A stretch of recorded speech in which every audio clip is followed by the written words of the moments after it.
कांग्रेस प्रवक्ताओं के चयन हेतु national media talent hunt programme पूरे देश में चलाया जा रहा है। झारखंड में भी इसकी शुरुआत जल्द होगी।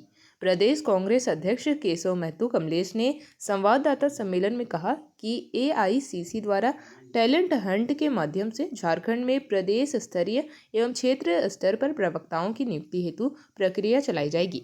पूरे झारखंड को इसके लिए 7 जोन में बांटा गया है, जिसमें पहला पलामू, दूसरा कोल्हान, तीसरे जोन में देवघर, दुमका, जामताड़ा, चौथे जोन में साहिबगंज, गोड्डा, पाकुड़, पांचवें जोन में रामगढ़, चतरा, कोडरमा, हजारीबाग, छठे जोन में बोकारो, धनबाद, गिरिडीह एवं 7वें जोन में दक्षिण छोटा नागपुर में मिले हैं।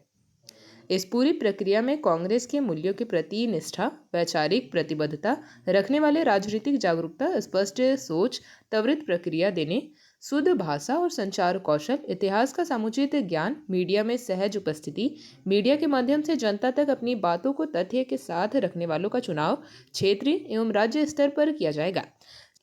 संगठन सृजन के तहत चल रहे इस कार्यक्रम के अंतर्गत इस सांगठनिक प्रक्रिया को पूर्ण किया जाएगा। टैलेंट हंट के लिए उड़ीसा, बिहार, झारखंड, बंगाल के लिए नियुक्ति प्रभारी एआईसीसी के प्रवक्ता अतुल लोधे पाटिल ने कहा कि यह कार्यक्रम ऐसी प्रतिभा की खोज करना है जो अपने देश के संविधान, प्रस्तावना, संस्कृति और राजनीति की समझ रखता हो।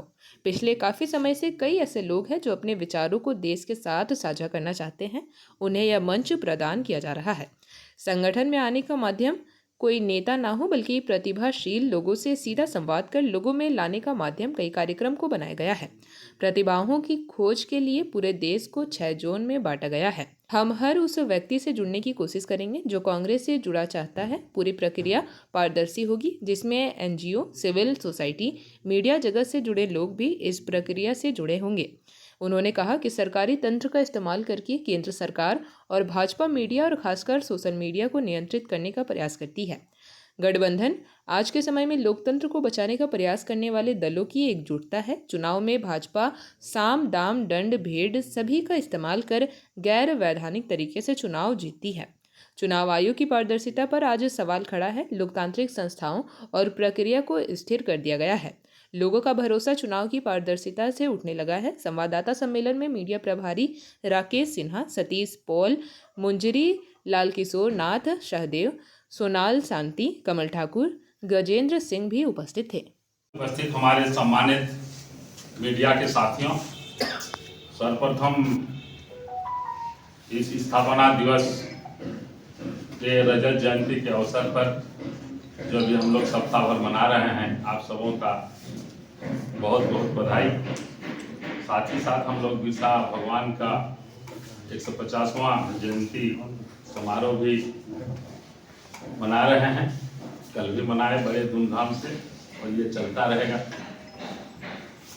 आज का प्रेस वार्ता लोकसभा चुनाव के पहले और लोकसभा चुनाव के बाद आपने कहा कि कांग्रेस दूसरे के क्षेत्रीय दलों के साथ, तो वो तो लोकतंत्र की जरूरत है। आज की परिस्थिति वश जो है वो जरूरत है कि सबको साथ में लेकर लोकतंत्र और संविधान को बचाने की जरूरत है। जरूरत के मुताबिक वैसे निर्णय हमारे नेतागण कर रहे हैं। अब दूसरी बात, यही लोकसभा में महाराष्ट्र में हम 31 सीटें जीते 48 में से 5 सीटें हम ऐसे हैं जो 25,000 30,000 ऐसे हारे हैं। और लोकसभा 4 महीने के बाद 42 लाख वोट बढ़ जाते हैं। एफआईआर होता है धाराशिव डिस्ट्रिक्ट में और चंद्रपुर डिस्ट्रिक्ट में एफआईआर होता है, जिसकी मैंने खुद प्रेस कॉन्फ्रेंस किया। राहुल जी ने भी राजूरा का उसमें उल्लेख किया, आपने देखा होगा। तो एफआईआर हुई है 11 महीने से, कोई कार्रवाई नहीं है। क्योंकि उनके हाथ में पैसा देना है, वो पैसा दे रहे लोगों को। हमारी कोई तकलीफ नहीं है, उन्होंने लोगों को 10,000 दिए, 20,000 दिए, तकलीफ नहीं है। उसके बाद क्या?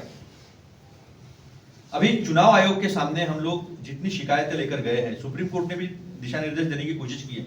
क्या सुना गया है? 65 लाख लोग जो वोटर काटे गए थे, क्या उनकी लिस्ट लगाई है? क्या सुप्रीम कोर्ट ने नहीं कहा था ये लिस्ट लगाने के लिए? अगर वो 65 लाख लोगों की लिस्ट लग जाती तो पता चलता लोगों को कि मेरा वोट कटा है। बिहार में कितने लोगों ने दिल्ली में वोट किया, बिहार में वोट किया, कर्नाटक में किया, महाराष्ट्र में किया, हर जगह जाकर वोट किया। जेपी भारत लाइव, भारत की बात जेपी के साथ। वीडियो को लाइक करें, शेयर करें और चैनल को सब्सक्राइब करें।